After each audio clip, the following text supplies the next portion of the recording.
Welcome to Techturks. Today I have Preston of Stears. Stears is a digital information company providing information to different sets of people. Preston, welcome to Techturks. And so tell us about Stears. How long ago did you start, and why did you start it? Yes, thank you. Very glad to be here. Actually, I've watched a few episodes of this, so to prep myself. But yeah, so when Stears started, well, there are two phases. Okay. I would say, right. Full time, we actually started in 2020. So just January 2020 is when all four co-founders actually started working full time on the business. But the other big milestone for us was actually earlier on in 2017 when we launched Stears Business, which is a publication. That was what sort of kickstarted the whole journey of Stears, and it wasn't much of a business then. You know, we just thought, let's keep doing this thing because the information and data gap in Nigeria and Africa is wide. So we felt, keep providing this high quality information, and eventually we'll figure out how to monetize it, how to build a business out of it. In 2019. We got the opportunity to start thinking about, how to actually turn everything we're doing into a business.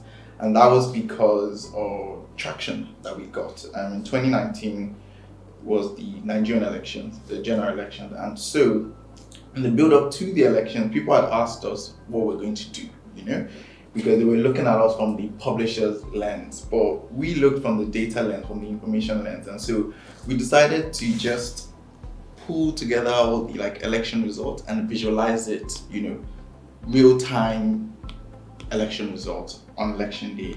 And we built the site very quickly. Again, it was still sort of part-time then, but it was just successful because on about 2 days after the election, when they started releasing results, I looked at my Google Analytics, I thought this must be a mistake. Closed it, opened it again, and we had about 2 million people using it, right? Literally clicking and reloading, and it was, that's when we really saw Nigerians fall in love with data visualization and use a different, channel to actually get their information. And since then, of course, we started talking to investors, and then the business really came together on the back of that, and we're able to work full time. So you quit your day job. So what were you doing exactly? Before you took that plunge, where before, there's always that point where you're doing this job and you're starting a new business, and that transition, and the day you just say, okay, that's it. I'm doing that bungee jump, right? Whatever happens. Yes, that was actually so before, the day job I had was I was working as a corporate lawyer in the UK. To be fair, it was a very nice, comfortable job, right? But I decided, things are happening in Nigeria, and I don't want to miss out, right? I don't want to come back, Too late. Yeah, too late, and you'll be meeting people and what's going on. So 2018 was when I moved to Lagos, and it was a one-way ticket. So I knew I've arrived, this is it. I had a bit of buffer. I'll call it buffer because I had to cut a deal with my parents. Being a lawyer in the UK, they said there's no way you can be a qualified lawyer in the UK. You come to Nigeria, you will not be qualified here. We will not be able to call you barrister. So we said, no problem. So I did law school from 2018 to 2019, right? So that period, obviously studying, preparing for the bar. I was also thinking about the business, and 2019 things kicked up. But I think that 2018 was very important because I was acclimatizing to Lagos. I didn't actually grow up in Lagos. I grew up in Benin City. Okay. So Lagos was new, even though Nigeria wasn't new. And since then it's just been building and building. But I would say when I got on that flight, I knew not going back. Not going back. Point of no return. Okay, so you're in the digital information business, and you're also in the, I would say, content creation, because you provide content to people for them to make decisions. Right? How do you get your data? How do you verify? How do you trust that data? Because you're also competing with a few content providers, magazines, newspapers, and especially all those bloggers. How do you compete for those resources? I think I will take one by one. How you get the data. Data is actually a combination of primary and secondary data. I'll use the elections as an easy example, right? The data was actually out there already, right? There's publicly available data. The challenge is how well it is aggregated and how well it is structured. So we spent months, we had someone who was just for about 6 months, whose job was just to collect all the election data they could find on the internet. So we went to INEC website, we spoke to INEC team, we used publishers. For 6 months, someone was just collecting data, right? That's how in-depth you have to get and really, really focus, right? Other times you have to do some primary data collection. So we have actually in the past used agents where people are in different locations and they're reporting in a very, very simple app just to say, this was happening here, and they have to provide some evidence via a picture or something of that nature, right? So it's a combination of using what's available and also going there together yourself. But the last layer and very important layer is actually using data to create even more data, right? And I like to draw this line between like information and data, because to me, data in its raw form might not be very useful for decision makers, right? And when people say want to understand, let me say, financial inclusion, right? You can send them an Excel spreadsheet and they will not better understand financial inclusion, raw data in there. So you find that sometimes people need to just apply that human expertise to understand it, make sense of it, people who really know the space, right?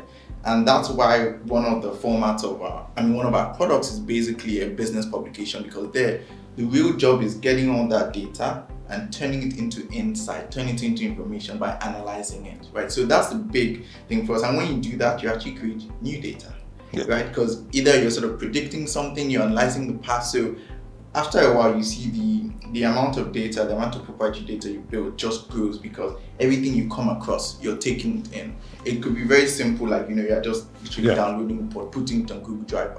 But after a while, when people use it, they keep creating and creating and creating, and then one day you look back and you have this, large data set of, different pieces of information from different places. So that's the first thing about, getting data.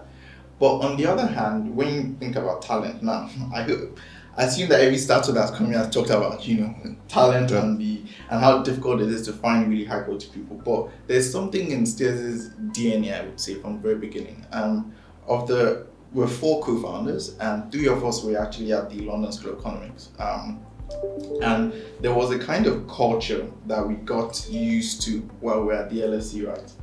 It was really about knowing the causes of things, right? That was like the LSE mantra. So from the very beginning, we had this really, really high standard for information, really, really high standard. And when we came to Nigeria and started thinking about building out, a team that would analyze it, we didn't actually go just for journalists. Now, journalists are the, let me say, traditional contributors to content creation if you're a publication. But with the kind of sort of depth we wanted to hit, right, we thought to ourselves, well, we need people who have the domain expertise in the space we wanted to cover, which was the economy, right? So we started going for economists, right?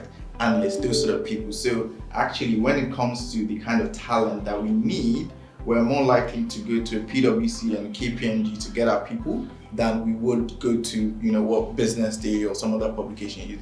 And so that changes the dynamic, because, it's very attractive to young people who are working, the big 4 to work in a startup, and they don't have to be engineers, right?